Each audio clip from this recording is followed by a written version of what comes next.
In this video, we're going to teach you about spiritual bypassing. Stay to the end for a secret weapon To help you start living a more authentic life. Be sure to subscribe. And click the bell to turn notifications on so you are the first to know when we drop a video or go live. I'm Heather And I'm David, from Zen Rose Garden. helping people create Badass lives. Let's get started. Spiritual bypassing is the act of using spiritual beliefs or spiritual practices to avoid pain. Plain and simple. Here are 4 examples of spiritual bypassing. Example number 1, demonizing anger. It's bad. It's from the devil. Nothing good can come from suppressing your anger. Negative emotions, when we learn how to use them, become something positive for us. So if we continue demonizing anger, we're just spiritually bypassing and putting off the time when we can finally look at it, process it, and come to peace. Example number 2. Another one of the big suppressed feelings is shame. Shame. We don't want to tell people we feel shame, so we hide the shame and we stuff the shame. Wherever your resistance is, whatever emotion, is exactly where you need to go to find your release. Shame is one of the biggest emotions that we hide and we stuff. Exposing ourselves to shame exposes ourselves to that fear of rejection. Shame is usually an emotion that doesn't belong to us. Somebody else made us feel that shame, or we adopted it from someone else's belief system. So we feel shame that isn't authentically our emotion. Do you believe you're less enlightened if you experience raw, authentic emotion? Find the path of authenticity. Get to what's real, what's raw, look at it, process it, and bring it out into the light.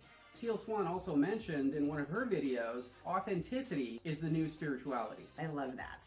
If you have inner peace, your spirit feels good. Let your humanality show.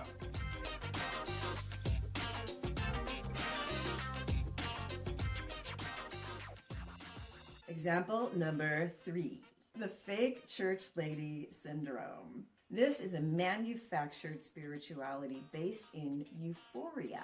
Spirituality itself is the drug.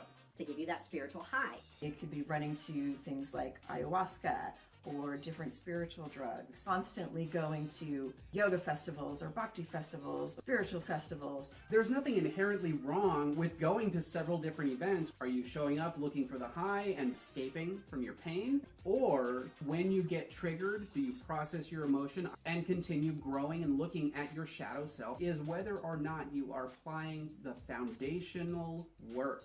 Go to the event, you get the spiritual high, you even go on some spiritual journey, do the stabilizing work to really make the changes, self-reflection and journaling and shadow work. That's the true part of the spiritual path, is to embed it and make it real. Otherwise, you just have to keep going to festival after festival, festival after festival. Example number 4. The illusion of significance. Or insignificance. Right. People use significance to avoid deep-seated feelings of insignificance. This type of bypassing could be people that take on identities that aren't necessarily true to their authentic self. So they become this person with all of the enlightened answers. The flip side of this is the significance of becoming insignificant.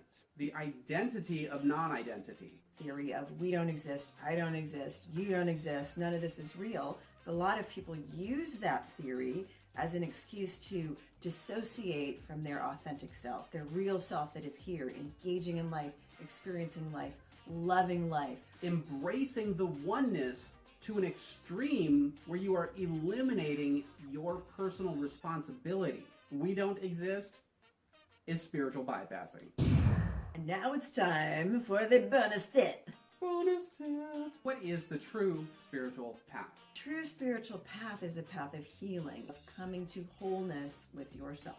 Engaging fully in your life instead of escaping from your life. Yes. People have the motivation when they're coming into any particular spiritual path to feel better, Maybe their life is a hot mess. Sometimes it's because they're suppressing anger symptoms and they're not dealing with their emotions, so they're looking for a way out. You feel this bliss and this oneness, and you're like, oh, I found it. I'm never going to have to feel that pain again. Then you start to get triggered. Things start to come up. After that honeymoon phase is when the real work starts with the spiritual path. Any spiritual path. Do I continue suppressing my emotions, or do I truly evolve? It's the system that must be wrong. I'm going to jump ship and find another spiritual system. This shaman, to this light worker, to this Reiki master, to this spiritual system, to this new church. They haven't worked on their issues and unpacked their bags. They get to take their baggage with them. So they just start the cycle all over again, looking for something that will solve their problems. Eliminate the pain without having to feel the pain. The magic wand. Part of your brain that's like, we're unhappy, we're angry, we're raging, we feel like we've been betrayed. And the other part that's going, it's all beautiful and fine. A separate alternate reality to make ourselves happy. A battle in your brain. It's like the angel and devil on your shoulder, but they're in your head. Hi, I'm Cletus Oswald Jones, and I'm here to talk about spiritual bypassing. I really don't have a problem with it. I got taken by aliens up in them alien spaceships. It gave me this little implant. It makes me not have to worry about none of those things that happened to me when I was younger. I'm evolved and I'm spiritually here. True evolvement, to truly awaken and become enlightened. You've got to be willing to go into your darkness to find your light. Let's embrace the journey. Let's go on the adventure. One last thought. You don't know what you don't know. You might be living unconsciously somewhere in your life, but you don't know because you're living unconsciously. Embrace the fact that you don't know what you don't know. Then you can avoid spiritual bypassing. So keep an open mind. Open the mind. We just learned about spiritual bypassing and being on an authentic spiritual path. You asked us how to be spiritual, And we showed you that being authentic is one of the best ways to start living your most badass life. So now it's time for that secret weapon we told you about. We created a special bonus meditation to keep you centered on your journey, being authentic and true to yourself. Click the link in the description to get it. It's Truth Bomb time. So if you're ready to create a more authentic life path for you, Hit that like button. drop a truth bomb in the comments below, Drop that truth bomb. If you liked this video, hit the like button below. leave your truth bomb moments and any questions you have. in the comments below. Comments below, comments below. Think of at least 2 people who could use this information. Share it with anyone that comes to mind. Be sure to subscribe. And click the bell to turn notifications on. Thanks for watching. And we'll see you in the next video. We'll see you in the next video.